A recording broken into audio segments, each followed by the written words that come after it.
Welcome to the Appetite for Discussion show with your host, Brandon Crouch. Tonight's show is brought to you by Uncle Junk Hauling. All right. Thanks, Julius. Appreciate it. Hey, guys, as always, if you can name the intro, song, title, and artist, there is a free giveaway. And the giveaway tonight is one of these Appetite for Discussion stickers, along with one of these handy-dandy Appetite for Discussion t-shirts. So if you can name it, leave the answer on the YouTube channel, Appetite for Discussion, in the comment section, and we'll figure out your t-shirt size, and we'll get you a free t-shirt. So appreciate it. All right, so tonight's guest is Mr. Drew Coombes. Thank you, sir, for coming on. Thanks for having me. Absolutely. Pleasure to be here. So, Drew, you lived in Statesville, but now you live in Wilmington, and you literally drove straight from Wilmington here. Yeah, sure did. Sure did. Like 4 minutes ago. Yeah, it wasn't too bad driving up here today, but yeah, left the house, got something to eat, and drove straight here. I almost ordered a mouthpiece before I got here, and my wife was like, "You cannot order more food and go pick it up. You're already late as it is." Well, we appreciate it.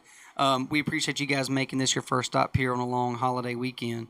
One of the things, biggest thing I wanted you to come in and talk about, a few things, is you're actually is it a director? Yeah, I'm the race director. You're the race director for the Halloween Hobble? Yes, right? Allison's Woods Halloween Hobble. It's October 6th and 7th this year. Okay. Last year was our inaugural event, so this will be the second annual event. And if anybody, if you haven't seen it on Facebook yet, I think there's a Facebook page for it that you can follow. Yes, there is a Facebook page you can follow. I do post some stuff about it on my own personal Instagram page. Okay. And there's a registration page on Ultra Sign Up. Right, and we were just talking about the Ultra Sign Up because your truly here is I'm not very technologically savvy. So I did sign up for the race, so I don't run, okay? Not even to the mailbox and back. I don't like running. It hurts. I'm not good at it.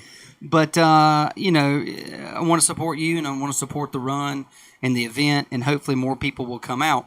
But like a schmuck, I signed up for the youth run because I can't work the damn website, the registration. So walk me through. If you go to the website, what's it called again? Ultrasignup.com. And if you go to the Allison's Woods Hobble page, like in the middle of the picture there's like a green registration button, and then you can scroll through about 5 or 6 different events because we got the 4 mile.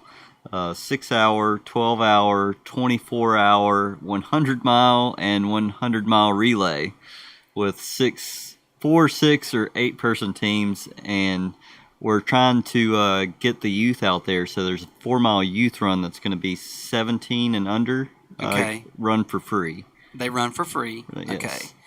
And if you're over the age of 17. So what's the minimum I'm going to have to run? At least 4 miles. Okay, 4. Right. Yes. I don't even have 4 in me. Yeah. But I will make it. Is there a time on that? There's 30 hours for the 100 mile. We're going to get into that. Okay. So so you could technically have 30 hours, but you could just tour around the grounds a little bit, I guess. Yeah, I would get lost, but I don't know, maybe. So, so you sign up under the adult 4 mile fun run, or yeah, I may have to look at it again, but I think it's 4 mile Saturday, and then there's a 4 mile youth. Okay. So there should be two separate 4 milers in there. Okay. But the youth is free for anyone 17 and under. Gotcha. Totally misread that. And I'm going to have to go in and re-register because I am the 38-year-old in the youth run. What an idiot. Yeah. But it happens. Ask the people. We're all kids at heart, right? Well, yeah. And I thought, am I really? So it's funny because it wasn't when I signed up, I was like youth, but I was like, well, maybe they're, whatever. Because I went and some other people who listen to this know I took a hunter safety course a few months ago because I want to start hunting. And I was the only person in the room other than the instructor over the age of 12. Yeah, he looked at me and he was like, got a hunt coming up with some friends? And I was like, no. And he was like, not going out of state to hunt big game? I was like, no. He's like, well, what the hell are you doing here?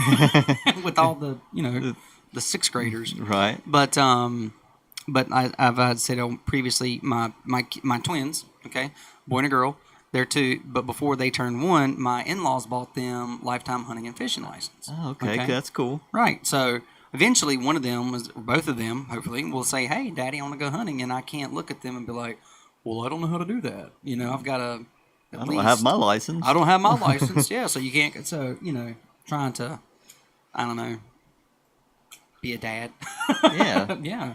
Try that shoe on and see how it fits. I haven't been able to try that one on yet. Maybe one day. But one day. yeah. Wait, my friend. Run while you can. Sleep while you can. Watch all the Netflix you can. Netflix and chill while you can. Okay? Because that stuff goes away. And you know what?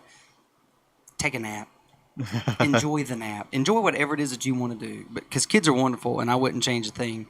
But shit changes. I can imagine. Absolutely. Especially with two at once. It's a challenge. It's fun. But we don't know anything different, so we don't know nothing but to hit it head on, right? Right. I mean, it's from the minute your feet hit the floor to the minute your feet hit the bed, man. It's go time. But it's a challenge you got to hit head on, kind of like you're running, right? Mm-hmm. So for those who don't know, you are an ultra runner, and correct me if I'm wrong, but anything over 26.2 miles qualifies as an ultra run. Is that right? Yes, that's that is what they consider an ultra run. Anything over the standard marathon of 26.2. I guess most people would start out with a 50K, and that's 31.5 miles right there at. And have you ran a 50K? Yeah, I've ran several 50Ks, and I finished, I want to say, right at 20 ultra marathons. Wait a minute. Okay. But an ultra marathon is 100. Is that right? That's 100 miles? Or is that just the 50K or whatever it may be? 50K and up was the ultra marathon. And you've done how many of those? Right about 20 that I've actually raced in. And then I've done 3 or 4 just in training of 30 miles or so, 40 miles. Dude, I've got shin splints listening to you just talk about it. Yeah, I've had to suffer through those for a little bit, and some other injuries that I had to put a cast on my foot one time for plantar fasciitis to kind of help deal with that a little bit. And so speaking of, I mean, is that something that are there type of injuries that you can just almost count on? Like you're going to have plantar fasciitis, you're going to have the shin splints, or even microfractures with run. That's a long way to run. That's a lot of pounding, right? I'd say on your feet. I'd say at some point you could probably count on Something, an injury to come up, depending, overtraining or just, pulling something strange or just overpounding the body. At some point, you'll probably end up running into some injury sometime, somewhere. Like anything, right? Yeah. I mean, I've never, for a guy who's struggling and nauseated just thinking about running 4 miles, how do you, if you're going to go run an ultra, 100, right? Let's say you're going to compete in a 100-mile race, which you've done. Right. I've finished 300 milers so far. You finished them. Yeah. God. Bravo to you, sir. I've started 5 and finished 3. So take me through your typical training for a 100-mile race or run. I'd say anywhere from, for me, 30 to 50, sometimes at peak 60, 70 miles a week. Wow. For probably leading up to, probably 3 months out or so. So 3 months out, you'll start running 50, 60, 70 miles a week. Yes, I'd like to try to, yes. Okay. Depending on life and work and everything else kind of dictates how much you get in, Sure. how tired you are. But some of that's good, running tired, just to kind of get used to the fatigue. And having a couple races of a marathon or more leading up to that, a couple months out. I think the last 100-miler I did, I think probably a month and a half out, I did a 40-mile training run over the course of about 12 hours. Dude. Just slow and steady, just running tired.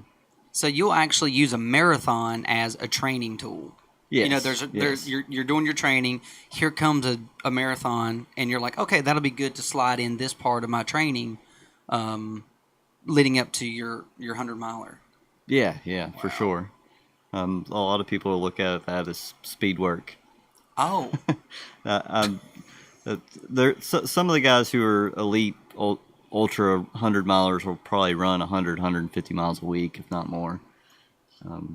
That's just too much, I think. That is intense. Like, the mental toughness, like, just sitting here thinking, like, listening to me whine and complain about 4 miles lets everyone in the room and listening at home, all 12 of you, that I am a mental midget, right? So you have to have this mental, or any ultra runner has to have this mental toughness to drive through whatever, pain, boredom, nausea, whatever it is, to get to the end, right? Yeah. That is like, you can't quit. So obviously you're a guy that doesn't quit. You don't. It's I not don't an like. option. I don't like to. No. Right. I try to tell myself it's not an option, but it's happened a few times. Yeah, but even if you did, I think you said you finished 3 out of 5, so the 2. I mean, how far did you get in those 2 before you had to call it? About 70, 75 miles. That's usually kind of like that weird midpoint where it's like you've ran throughout the day, it's gotten dark, it's nighttime, you're just exhausted, and your mind's kind of going, your body's done, and you just don't want to go any further, and you just want to go to bed. Like you just hit a wall? Yeah. Is it exhaustion? It's exhaustion. It's a little bit of everything, really, because you would think it's a lot more physical. I mean, if you can go out and run, that's good. But yeah. It's more mental than anything. If you can talk yourself through those low spots, mm-hmm. you can push through it. Your body's capable of so much more than you think it is. Is there almost like they talk about a runner's high, right? I don't think I've ran enough to actually get that runner's high they talk about. Is that a real thing? Or have you ever experienced that euphoric feeling while running or whatever? I'd say yes. You definitely get the good feel of the run when you've had a really great run. It definitely feels good, and you can feel it I can feel it in my lungs sometimes, like when it's kind of cold out. But I think there's a runner's high. Yeah. It's hard to kind of put it in words. Yeah, I can't put it into words because I've never felt it. I have felt the runner's low of wanting to puke. So when you're training for these, do you have to concentrate on like your diet, what you're putting into your body to get the maximum output of your body? Or as best you can? I myself have never really looked at my diet. I kind of just eat anything and everything, and most of the time I just run the calories off and never really gain any weight. And when I on long runs, I'll eat like cookies and hamburgers, cheeseburgers. On the run? Yeah. Burritos. The burrito sounds like a horrible idea. Well, bean and cheese burritos are not bad. No, not even with the trots. Especially in the middle of a run. Well, okay. Well, the beans are carbs with some protein, so maybe it's good. I think the weirdest thing I did have was at the Umstead 100 in Raleigh, and they had ribs. It was really good, but it probably wasn't the best thing to try and wolf down in the middle of a run. I would imagine those things sit heavy, and I would just be like belching. Like I'd need to take a nap after that. you tend to want to kind of stay away from that, I guess, through the middle of the run. I think it's kind of more of a thing you'd want to chow down on after you're finished. Sure. But, when you're 50 miles in and you're hungry, anything looks good, and at that point, and you just want to eat something. You just want to eat something. Yeah. So, do you think that if you looked at your diet and ate differently, because I mean, obviously, the ultra runner, I'm assuming, the ultra runner community, I think it's grown over the last like decade or so, right? Oh, It's yeah, gotten more yeah. popular, but it's still, in the big scheme of things, maybe niche is not the right word, but it's still a small community. But it has grown. Oh yeah. And do you guys like give each other helpful tips and advice and? Yeah, I'd say that happens a lot in the ultra running community, and especially in the middle of a run. Like if you need something, like there's plenty of people who are willing to stop and help you out, and other crew members that are helping other people are willing to help, give you supplies, whatever you might need. It's a real good group of people. Met a lot of great people through it. And when you're talking about supplies or help, like you mean, can you actually? Is there like a I don't want to say like a first aid tent, but like an aid? Like after you've ran X amount, there's like a checkpoint where you get water, you get food, maybe you need new shoes, or.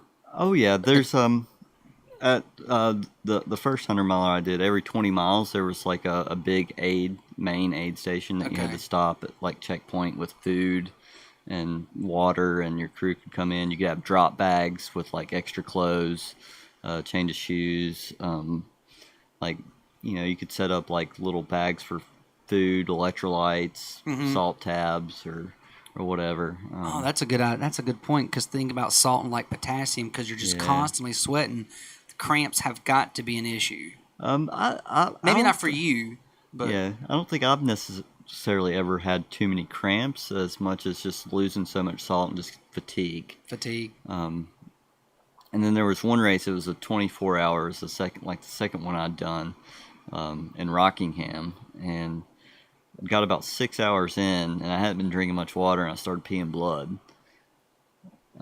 Dude.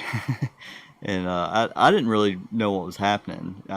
I thought that was the beet juice I'd drank the night before. No. And I finally showed it to one of the nurses at the thing, and she's like, "You need to be drinking a lot of water immediately." Yeah, because I mean, you're damaging your kidneys, going into rhabdo. Like, there's a whole lot of stuff going on there. Yeah, that I had never experienced before. And so I started pounding waters, and I did a few more laps, and it kind of cleared up a little bit, and then I started feeling a little sick. Oh boy.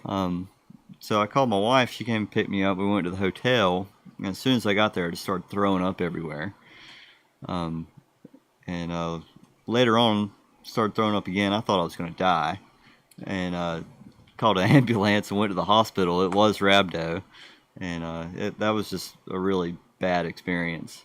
But it was a lesson learned. You need to, check how much you're drinking, and So how far had you run before you started having this? A little over 30 miles. So you ran 30 miles, and your body was like, dude. You need water. Yeah. So that goes into some of the preparation, right? Mm-hmm. Of the training or diet, and then definitely keeping yourself hydrated, because that's key. Yeah. What do you do for your feet? Because there have to be, like, I can just imagine, like, blisters, or like, and if you God forbid you got like an ingrown toenail, I mean, you're done. Yeah. My toenails fall off a pretty good bit. Shut up. Are you serious? Some of them are black, but they do fall off a pretty good bit. Blisters, for the most part, I've started wearing these socks called Belega, and for me, they're really great. I rarely get blisters. Really? Hardly ever. Most of the time, it's just black toenails and sore feet, and that's about it. I've been pretty lucky on the blister situation. Man, good for you. But losing the toenails, man, that is rough. Yeah, there's a few ultra runners that have had them removed. Let's just get this out of the way. Yep. And just gone over it. One who a lot of people probably know is Marshall Ulrich, and he set the transcon for the Masters, Now, from what's the Transcon? San Francisco to New York, courthouse to courthouse, from San Francisco to New York Was that the City. guy that did that in like 1980?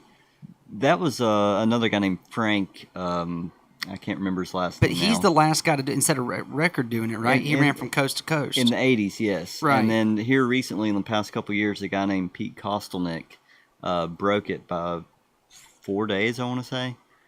I mean, that's like light years. And he's actually doing a run right now that's going from Kenali, Alaska to Key West, Florida. So it's like 5,000 miles. And he's shooting for like What? 50 miles a day. Yeah, Do you give yourself 3 years to do that? Like, what's the time frame on that? I'm going to run a continent. I'll be back, honey. You know? Yeah. What? So Good for him, man. There's some amazing people out there doing some crazy things on foot that a lot of people really have absolutely no idea about. You know, I was watching a documentary, interestingly enough, this weekend. I think it was on ESPN, and it was about the guy. I'm not going to know. I can't remember his name. But I think he was from the UK, and he was trying to run from California to New York to break this record, and he was following an RV. This may sound familiar to you. And he was sponsored, and, like, people could keep up with, like, his GPS watch on the computer. People would come out and try to run with him. But then one guy tried to meet up to run a couple miles with him, like, in the middle of the night, and all they saw was the RV going. And they couldn't see him. Right. So then the guy started recording it, and, like, now there was, like, 580 pages on this Ultra Runner blog or website about him being a fraud. And after they saw that, his tracking system was more in rhythm or in tune with what it was when he was caught or seen. There was just Right. large gaps in his stride. Right. Like he was taking 50 to 100 meter strides when that person couldn't see him. So they think maybe he was in the RV running. Or Yeah. maybe he had climbed on the back, because what he had done, like, there was all this fan support posters and stuff, and he had Right. posted them on the back of the windshield of, like, the RV. So the drivers inside couldn't see him, and there was a ladder on the back. And they're thinking, like, in the middle of the night, he may have grabbed on a few times to the actual ladder for some rest. Oh, wow. Yeah. So that would be a fail. Right. But he was saying no, he's never admitted that happened, but they canceled it. It was like, no, you cheated. And, you know, they had some scientist from, like, the University of, I don't know, I'm going to say Purdue, but that's probably not right. But Right. anyway, and it was like a 110-page document that, like, scientifically this is impossible, he cheated. Right. And it was kind of a little stain on the ultra running world there for a little bit, but, you know. But the whole point about that is they made this documentary because this guy's trying to beat that guy's time, but this other guy here smashed it. Yeah, he did. I think he did. I want to say it was like almost for a while he was doing 70 miles a day. That is insane. And the human body is amazing. Yeah. The human body is amazing that you can go run 70 miles a day and get up the next day and be like, all right, let's go do it again. I mean... Well, after reading up on some of the stuff like he had to do, like going through like the Sierra Nevadas and stuff in the Rocky Mountains, he was having to eat like protein bars in the middle of the night so he would have enough calories so his body wouldn't start eating itself. Well, yeah, because it will. Because your Yeah. body will consume itself for fuel. Right, and Right. he was having to consume like an ungodly like 15,000 calories a day or something. Yeah, that's what I was going Like to. That's a why I really asked you crazy about amount. the diet, because I would imagine I know people who've run marathons and they're like, yeah, you know, the night before the race I ate like 2 pounds of pasta, so tomorrow I can tap into that reserve while I'm running. So I was wondering, you know, if maybe you're training or people you know, my God, if you're eating 2 pounds of pasta to run 26 miles, what in the hell are you eating to run 100? You know, all of them offies.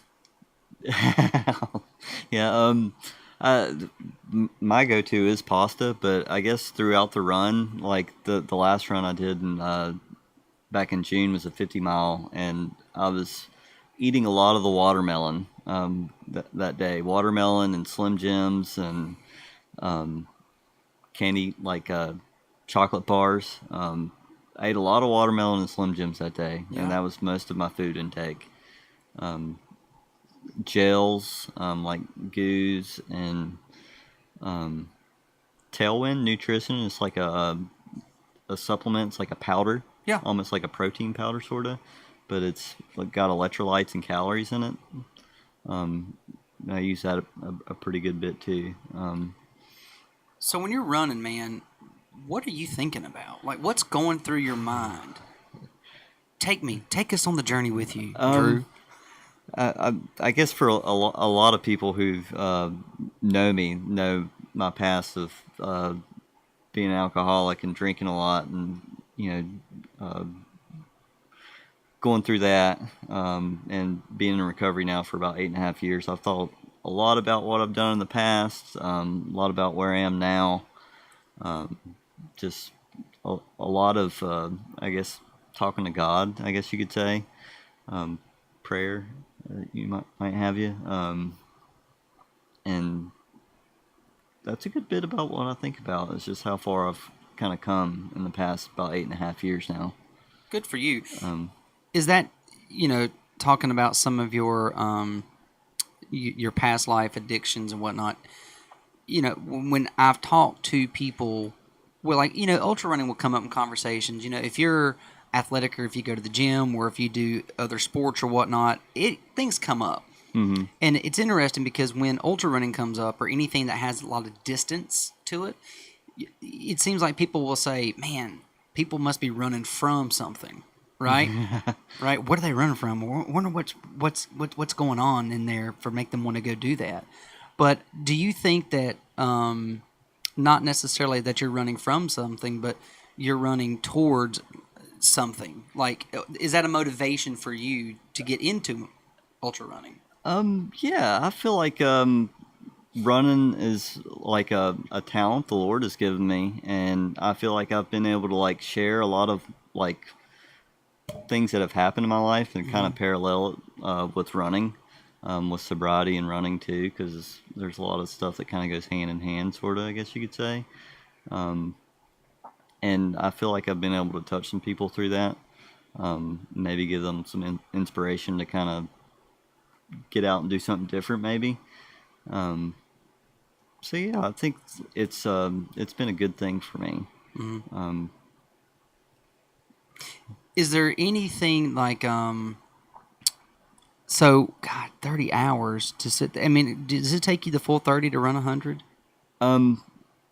Well, there was the last 100 I did. You actually had a 36-hour cutoff. Okay. And it took me 31 hours and 52 minutes. Okay. And that was basically nonstop. Wow.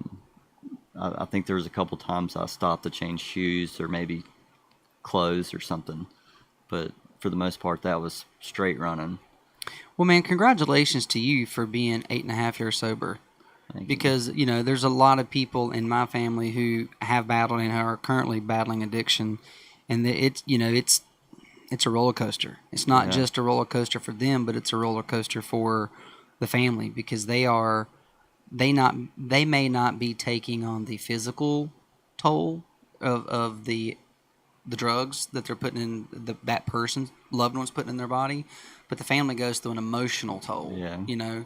And it's like a grieving process, really. The 5 steps of grieving, and so good for you, and for being 8.5 years sober. And even though you are 8.5 years sober and you do run, do you ever get that feeling from time to time, like, like it creeps in? Right?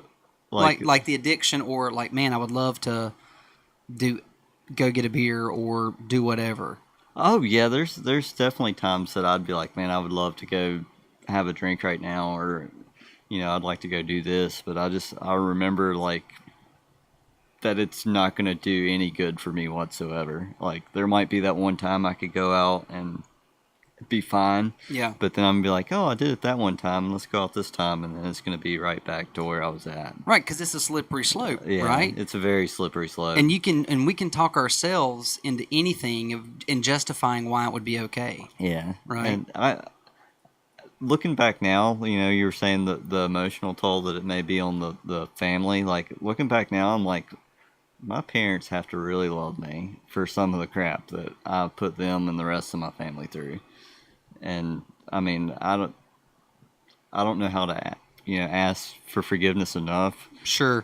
But I think my dad said the real person you need to forgive is yourself. Right. And sometimes I think that's the hardest part of it. That's a really good point. But it's like, wow, to have people that care about you that much to just kind of not necessarily get completely over it, but to be like, we still love you and care about you and Right. want to support you in whatever you're doing. And I think that's pretty awesome because even with this event, like they've been right there helping out with anything that I need or like, and it's been really awesome to have them there helping me with that. Well, it's good to have a support system, right? Yeah. It's good to have family and friends who are there to support you through the good times and the bad times, right? Oh, yeah. Maybe not necessarily support, but a place to fall. But then sometimes, like, for my family and personal situations, sometimes you have to let them fall not on a soft place to hit bottom or whatnot. Right. And then, because they have to have the will to get better or want to get better, right? You can't always be, I don't want to say an enabler because that has a negative connotation to it. Yeah. But it's almost like, well, I know if I just apologize and I'll walk the straight and narrow for a few weeks or a month or two or whatever, we'll get through this because we always do, or I'll be Right. okay for 2 years and then they'll swing back over and it's like, well, I've done it now I've yo-yoed for 30 years. What's different now? Right. Or 20 years or whatever the case may be with people. So for you personally, did you ever go to like an AA or like a Narcotics Anonymous or whatever blank A meeting? I did go to several AA meetings, which probably started when I was like 20. Yeah. And then it would, I'd go to a couple and then I'd be like, nah, I don't need this. Yeah. And then just continue doing what I was doing. I'd go a couple weeks or a month or something. And then I wouldn't even really think about it. And then I wound up in rehab for like 14 days when I was like 22, I think. And I got out after 14 days, and a week later I was drinking again. And somehow I wound up picking up two traveling kids that had a sign up on the side of the interstate that said Raleigh over here off 40. And I picked them up, got them in the car, and I was like, where do you guys really want to go? And I was already kind of drunk. And they were like, well, we're really trying to go to Richmond, Virginia. So I ended up in Richmond, Virginia that night, and came to the next morning in an alleyway beating on some door, and I had no idea where I was. Wow. And yeah, so that was like a week after getting out of rehab the first time. And then I got probated to a 2-year rehab when I was 24 in 2008. I stayed there for about 8.5 months, and that was where the Lord really got a hold of my heart. Okay. There's just a lot of stuff that I felt like the Lord was trying to put on my heart at that time. And I got home. I stayed there 8.5 months. Went and did my prison time. Was in there for about 3.5 months, and then got back home and relapsed for a little bit, and then got sober March 5th of 2010, and have been sober since. So Really? it was a back and forth battle for several years before I Sure. really could get a hold of it.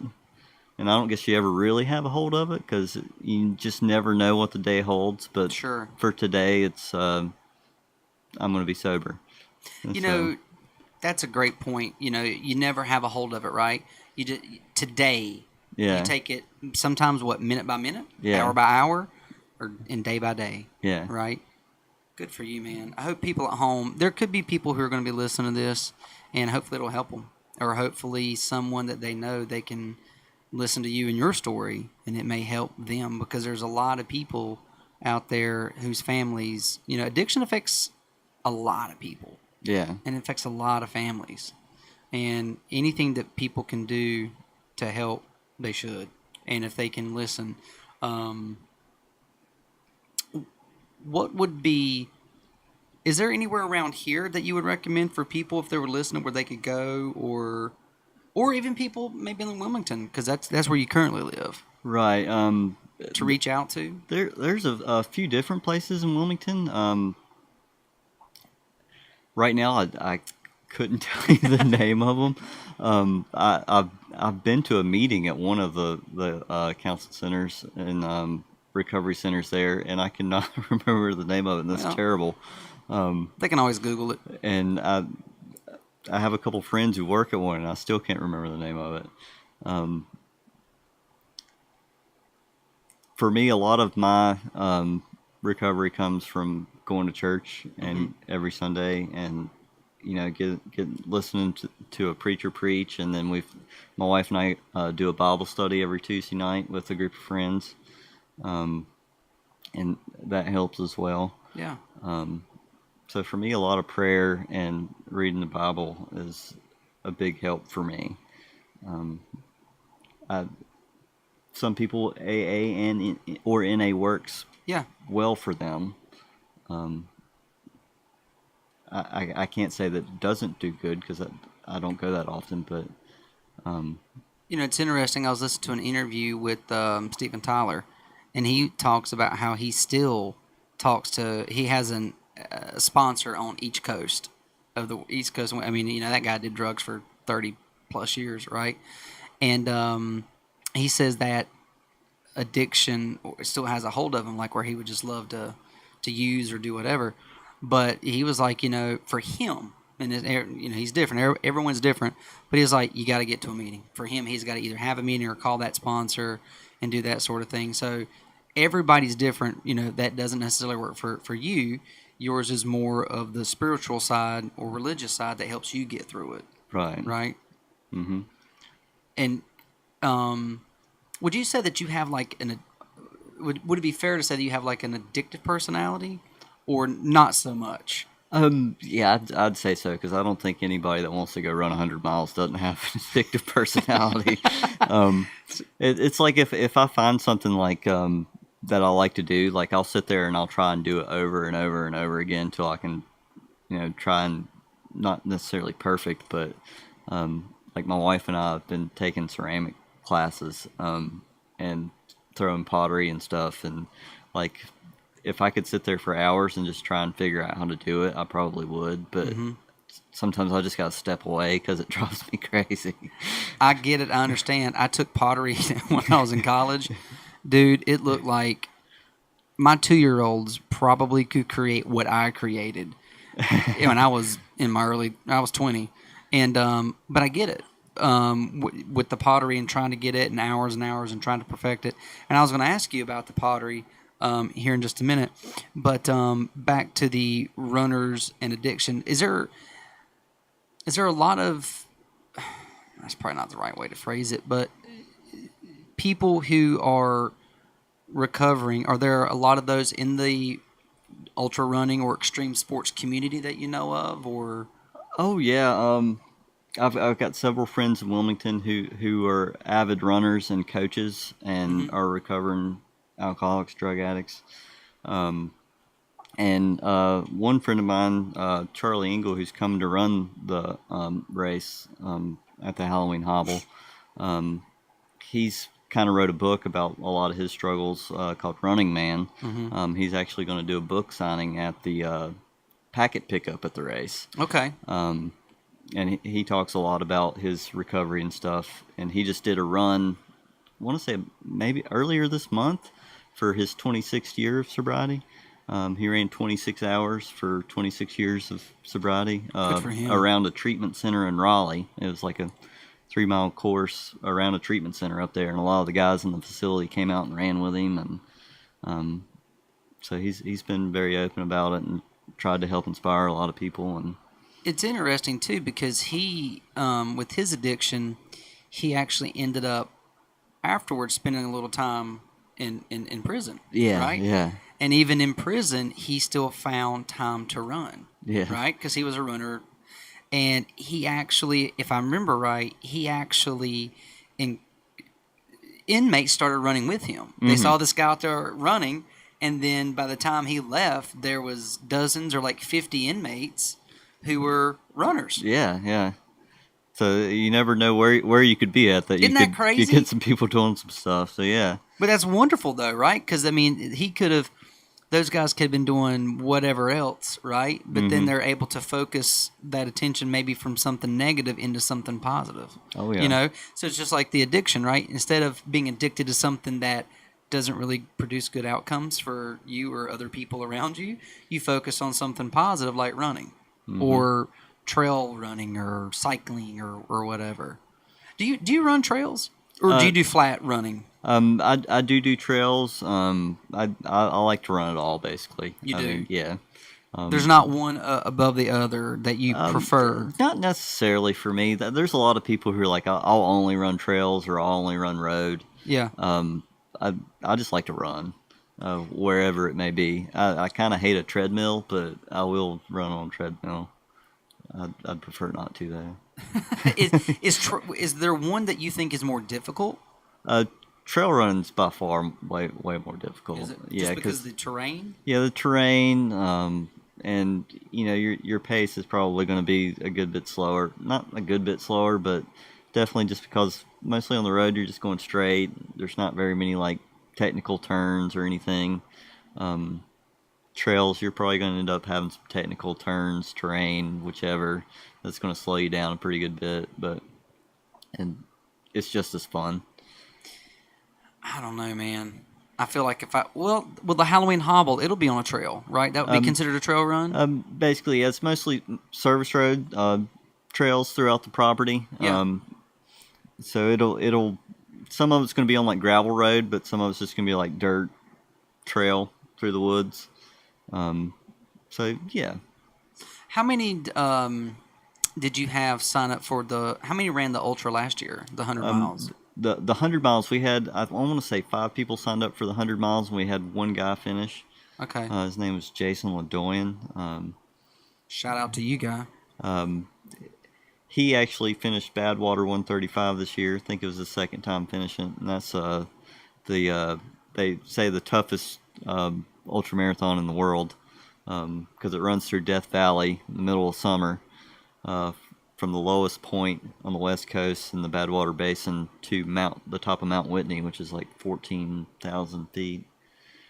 So, wow. Middle of July. And that's 100 or 131? 135. It used to be 146 because it went all the way to the summit of Mount Whitney. But I think they scaled it back a little bit. Because people were dying? Nobody's ever died in the race. Knock on wood. Yeah. So, right. But yeah, it's in the middle of July. I think temperatures were up to about 125 this year in the middle of the day, and I think on the concrete it was up to about 180 or something about like that, maybe a little more. 180 degrees. Yeah, on the pavement. Yeah. See, that's what we humans do. We find something, right? We're like, okay, so we're going to run 10 miles, and then all of a sudden it involves, all right, we're going to run 100. But now we're going to run 140 something, but we're going to run it through different terrains and at one part at 180 degrees to see if we can do it. Like, isn't it crazy how we humans try to push ourselves to the limit, and then when we get to the limit, we're like, oh, but wait a minute, I think there's more. Yeah. You know? That's fascinating to me. And every time you think you know, God, I mean, if I get up at 4 o'clock in the morning and go to the gym and work out for 45 minutes to an hour, like, yeah, I've done something today. And you're like, yeah, well, I ran, 30 miles earlier today. And I'm like, ooh. How long does it take to run 30 miles? I guess, for training runs, it could take anywhere from 4.5 to 8 hours, depending on your pace. God, I mean, that's like putting in another shift at work. If it takes you 8 hours, you work all day, and then you're like, all right, honey, well, I'm going for an 8-hour run. I'll be back. And for the 100-mile at the Hobble, you got 30 hours to finish. That's about 18 minutes a mile per mile of just moving the entire time. That's my new goal for the 4-miler. Clip 18-minute miles. Yeah. And that'll be your start for the following year for the 100-mile, right? Wrong. Right. No. How many participants did you have last year in the Hobble? We had 26 altogether. Right now, I think we're sitting at about 40 so far this year. Okay. I'm hoping maybe we can get double that by the time race day gets here. Yeah. I would like to think maybe. And you can sign up, like up to the day before or 2 days before? You can sign up to October 3rd. Okay. And then there'll be you can sign up at Packet Pickup and race morning. Speaking of Packet Pickup, so will you be able to buy Charlie's book at Packet Pickup, or would you be bringing a book? You would probably be bringing a book. Okay. But I can update on Facebook. Maybe he'll have some books available at Packet Pickup. I'm not sure about that one yet. But we can iron that out later. Okay. But most likely you'll probably bring one with you. Bring one with you just in case. Okay. Yeah. And you can definitely get them on Amazon because they are available. Yes. If anybody wants to pick that up. So interestingly enough, if anyone hasn't seen the your little infomercial, what I'm calling an infomercial, but the promotion commercial or whatever it's called about the Halloween Hobble, it's really good. You should check it out. It's got a ton of views already. But you actually, I mean, anyone who participates gets a clay. I'm making ceramic medals out of porcelain clay. Yeah. And I got a stamp made for all those. I'm also making the awards for first, second, and third overall in each event. So it'll probably be a cup or a bowl that I'm personally doing myself. But you're personally making all these, yes. Even though it's a stamp. I mean, you're doing it. Yeah. So it's a process. It is a process. So but that's a nice touch, though. I'm learning a lot, and putting a lot of time and heart into it, and absolutely trying to make them nice. And I think people will see that. Now they're going to know about it, and I think they're going to appreciate it that much more. You know, when you get to that Warrior Dash medal that I have with a bunch of mud in a drawer somewhere, my little Hobble porcelain medal will not go in that drawer. It's going to go somewhere special because someone took the time to make it, right? Yeah. My wife designed the stamp. I was going to ask you, where did you get the cool design from? My wife actually kind of did all that, and the kangaroo on there. I don't know if anybody knows Bobby Henderson. He was a teacher at North Middle. Okay. And he was a preacher, but he used to always tell ghost stories at Halloween, and he always talked about the kangaroo band that he saw at Allison's Woods. So we got the Kangaroo Man on the T-shirts, and we had him come out and share the story last year before the race. So he's still around, Mr. Henderson? Yeah, he is still around. I need to get in touch with him to see if he'll be able to come back out this year, maybe possibly, and share the story again. But he would always tell that story, and I just loved it when I was a kid, and I still do, just because of the folklore of it. And it's great. You can tell the story if you want. I've never heard the story. I went to Statesville. Well, supposedly back in his, I guess, high school, college days, him and a few buddies went out there and were just parked at the gate. And they started hearing this noise in the woods, and it kept getting closer and closer, and they could see this outline standing at the woods, and they finally turned the lights on, and it was 8 foot tall, what looked to be a kangaroo. And when it turned around, it had the face of an old man with the teeth of an animal. And it started coming towards them, and they had to haul butt and get out of there. But he said it scared the crap out of him and his buddies. And they went down to it used to be a gas station down at the bottom, at the bridge there. And said they were telling the people in the gas station about it. One old guy said that he had seen it before too, but so I don't know. I've never seen the Kangaroo Man. I grew up a couple miles down the road, and we used to always have to go down through there to go to school and stuff. We may have to ask Will if the Kangaroo Man is real, or if he's ever seen him. Yeah, I haven't seen Will in a long time myself. Yeah, he's still around. It's probably been a good 10 years since I've seen him. Married, got a kid. Yeah, Okay. maybe he'll come out. Did he come out last year? No, he didn't. Yeah. I know. I guess his brother's or his dad's brother's wife is going to come run. Oh, really? Okay. I guess his dad's Locke. Yep, I think that's right.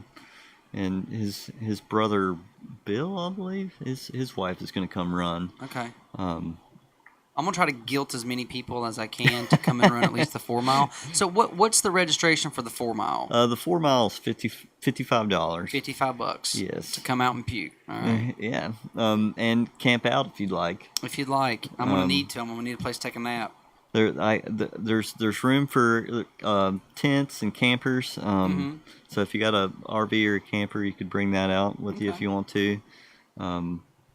And there'll definitely be karaoke that will be put on by my wife. Okay, fantastic. It could get kind of crazy. She's a little wild with the karaoke. It's pretty entertaining. But it should be a good time. There'll be a costume contest as well. So if you at least do your first lap or the 4 mile in your costume, we will have prizes for the costume contest and raffle prizes. I'm making a bench out of old metal bed frame and barnwood as a raffle prize.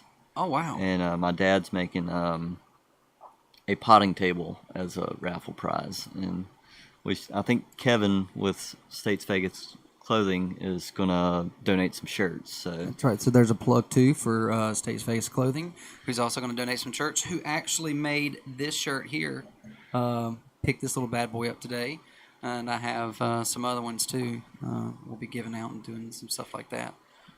But yeah, I think he's also going to sign up for the 4 mile. Well, he is. He hasn't done it yet. We talked about that last. We got to get week. On to him about that. Yeah, he may have signed up under the youth too. But no, he told me he was going to run, and he does some running during the week. I think he was on the show a few weeks ago or 2 months ago, and we talked about his thoughts while running. Yeah, I continue to read those. I like that. I like that he does that. Yeah, right. Kevin's got a lot of good stuff to say. He does have a lot of good stuff to say. I asked him, I was like, how are you coordinated enough to text and run? I would trip and fall and break my face. Yeah, I wouldn't be able to do that. No. Now, so what's the furthest you've run 100 and you've completed 3 of them? What's the furthest you've ever ran? The last 100 miler I did, it was actually 102 and a half. So I guess 102 and a half. 102 and a half. Mm-hmm. Do you want to challenge yourself to go further? I'm doing a 24-hour in November. Jason, the guy who won the 100 miler last year, he puts on a race in the Croatan National Forest called Tideland 24. Mm-hmm. So it's going to be a little over a mile loop, and we're going to run it for 24 hours. And I'm gonna shoot for over 100 miles. Okay. I don't. You never know what the day will hold with it, but sure. I'd like to do over 100. Hearing that, I think that would be harder than going out and running a course because you're running 1 mile at a time in the same circle, and that would have to just be monotonous, seeing the same landscape, right? I mean, at least if you're doing a 4 or 5 or 8 mile loop or whatever maybe you guys do, you could at least maybe see something different as you're coming around. But the same mile... That's got to take some mental toughness too. Yeah, at a certain point, it does get sort of boring, but I guess there's a comfort in knowing that you're always going to be at one spot every lap. Yeah. Food, if you want to sit down, talk to people, all that's right there. Whereas if you're on like a point-to-point course for like 100 miles, they're like, oh, the aid station's at mile 20, but it's really at mile 26. And you're like, I thought I was supposed to be there. Oh, man. Sometimes, or your watch is off and you're like, I don't really know how far away I am. So if you run the 100, that'll be your fastest. If you complete 100, that'll be your fastest time, right, in 24 hours? The first 100 mile I finished in the Outer Banks, the Graveyard 100, I finished in 23 hours and 40 minutes. What's the world record? The world record for 100 miles is, I want to say, 11 hours and 28 minutes.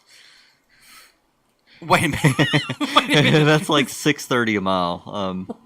The American record was set by a guy named Zach Bitter, and it was like 11:42, I want to say. That is mind blowing. Yeah. And I believe at the 24-hour I'm doing, there's a guy that's going to be running. His name's Joe Figes. He set the American record for the 6-day, which is 606 miles. So you have people who run 6 days in a row of 100 miles? And it was on a track. Are you hearing this, Julius? Like, could you imagine? Some people just But those guys are mentally tough, man. Yeah.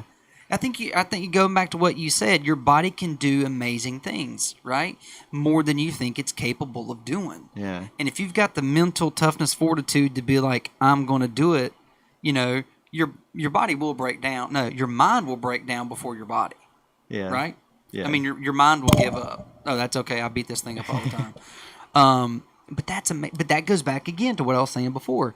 We as humans are like, okay, well, now I'm going to run 600 miles in 6 days.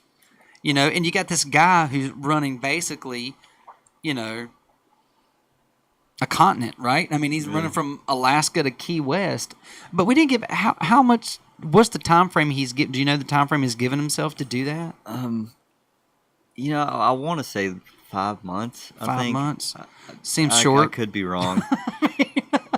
Yeah, you can follow him on Facebook. He's got like a Facebook page for it. What's his name again? Pete Kostelnick. I want to say it's Pete's Feet Across America. I'm probably gonna have to text you and ask you some of this stuff again after I re-listen to the show. I do re-listen to my shows only because I critique myself and how, awful I really am at doing this. But also it's good to go back and re-listen for me because I relearn stuff. Like sitting here talking, I absorb, but then there's things that, I only work with an 8 gig memory. So I have to go back and relearn and re-remember stuff. So I have to ask you about that. That is crazy. But now, Charlie, your friend who's going to be at the book signing, he too is about to embark on a pretty gnarly adventure, right? Yeah. He's already done one. I want to say it was like 2006, maybe. Him and 2 other guys ran across the Sahara Desert in 111 days from the west coast to the east. I want to say it was like 4,100 miles. In the desert, and there's through actually the desert. There's a documentary. Yes, it's called Running the Sahara, and it looked to be pretty brutal. From what I remember when I watched it, man. But he's getting ready to tackle wanting to go from the Dead Sea to Mount Everest. So I think it's going to be running, biking, swimming, kayaking, and climbing. Oh wow! So he's going to incorporate all those different extreme activities to get to the final destination. How many miles is that again? Yeah. I want to say it's a little over 5,000, I believe. So I don't even know how to comprehend that really, but that is so. Now you have to master because you have to master, right? I mean, you just can't wake up one day and go, "Hey, I'm gonna go run 100 miles," right? Mm-hmm. If anybody's ever listened to, there's an interview with a guy named I think David Coggins. We talked about it. Yeah, he was a guy weighed 230 pounds. He wanted to go run an ultra marathon to qualify to help with because he's an ex-Navy SEAL. And he wanted to help, or he was a Navy SEAL at the time, and I think he wanted to help Marcus Luttrell's brother's event or something like that. So he went and entered a race and ran 77 miles and experienced the whole, he defecated on himself, he peed himself, he was peeing blood and all this other stuff. But, I mean, who gets up off the couch and is like, yeah, by Saturday I should be good to go run this 100 miles? You should listen to interviews with that guy because that's a whole nother mental level of toughness. Like he holds the world pull-up record, and he's competed in I don't know. You can follow it on. It's crazy the amount of ultras he's done consecutively. Because there's people who do a 50 miler, then a 100 miler, then another 100 miler, and they'll do all these ultras back to back to back to back. And you'd be surprised about the people who get out there and do them too. You know, there's a wide range of people who get out there and run. And one guy, I guess Tom Green was the first guy to do the ultra running Grand Slam back in the Not in the Tom 80s. Green from MTV. No, this is right? a different guy, totally different. And a couple years ago, I think he was in a accident with cutting some trees and got knocked unconscious and had some equilibrium stuff going. Yeah, sure. And wasn't sure if he was going to be able to run again. And he completed 100 miles last year. Wow. After coming back from all that, but it was a pretty serious head injury. Oh yeah. There's a couple of friends from here in Statesville that ran their first 100 last year at the same time. Okay. Casey Curley and Hannah Mitchell. Oh wow, they competed in the 100. Yeah, they did the Yeti 100 on the Virginia Creeper Trail. Wow. And good for them. Jessica Duncan actually was the one who approached me about possibly putting on a race at Allison's Woods, Okay. and she's ran a couple ultras with me, and so I mean, people who run ultras are, you know, all shapes and sizes, men, women, you know, slow, fast. And they're all around you, and you don't even know it. Adam Perry was on the show a couple episodes ago, and he was like, I wish the closet wrestling fans would come out because I want to talk to them, and I'm sitting at the bar or wherever beside them, and nobody wants to talk about wrestling. You know, they're the ultra marathon runner who's just like you could be sitting beside you. Yeah.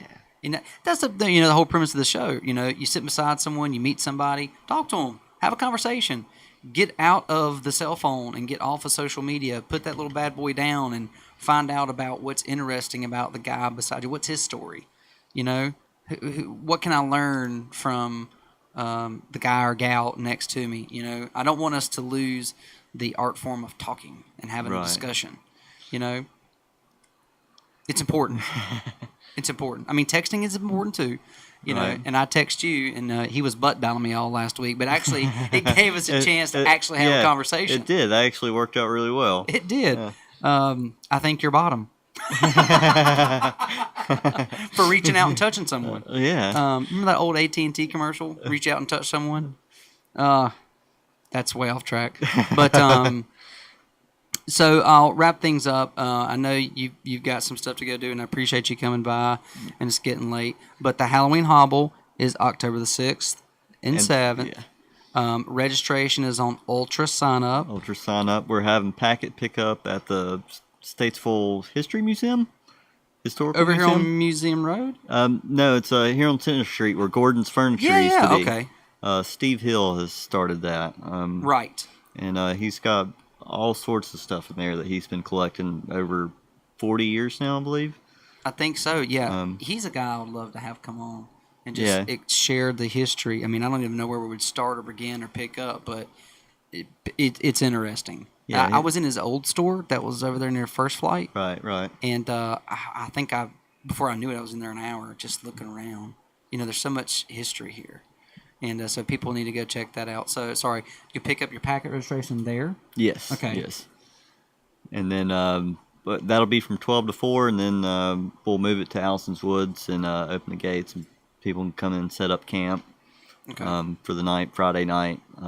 More packet pickup there, and then packet pickup will probably resume that next morning, probably around 6 or so. And that's where they'll get the book signing that on Saturday or Sunday? Friday. Friday. Okay. Friday, and maybe possibly at the race. I don't know. Sure. That would.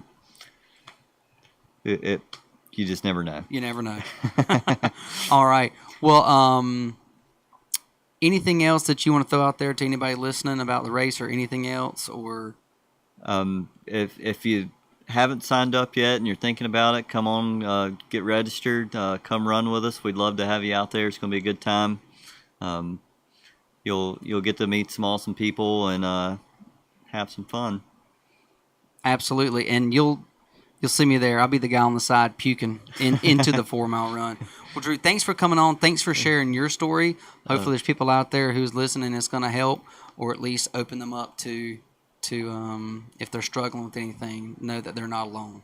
So thanks, buddy. I appreciate it. Everyone listening at home, thanks for tuning in. We'll see you again real soon. Thanks.